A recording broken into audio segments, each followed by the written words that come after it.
మాట్లాడితే ఆవు కదా. నేను ఒక్క మాట పోలీసు మిత్రులకు మనవి చేస్తా ఉన్నా.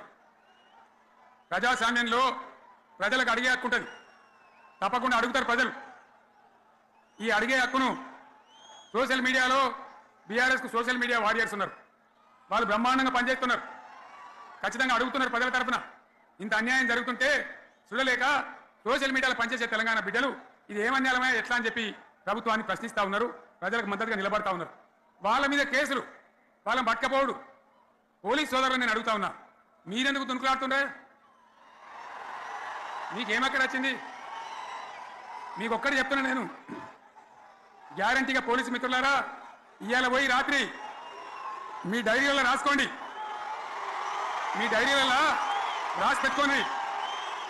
100కు 100% ఇవాళ తెలంగాణ చెలరేగిన పరిస్థితికి మళ్ళా అది ఎవరు కూడా ఆపలేడు. అది ఎవరి తరం కాదు, ఎవరి వశం కాదు. మీకు తెలియదా? మీరు పోలీసు ఉద్యోగాలు చేస్తున్నారు, మీరు చదువుకోలేదా? మీకు కూడా విజ్ఞానం ఉంది కదా? వీళ్ళు దొంగ వాగ్దానాలు చేయలేదా?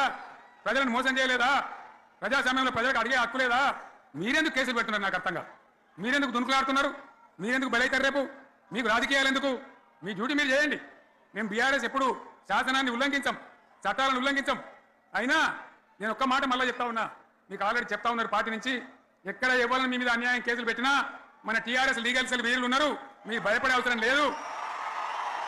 న్యాయస్థానాలని అక్కడ పోరాటం చేద్దాం. మీకు అండగా కేసీఆర్ ఉంటాడు, బీఆర్ఎస్ ఉంటుంది, అందరం ఉంటాం.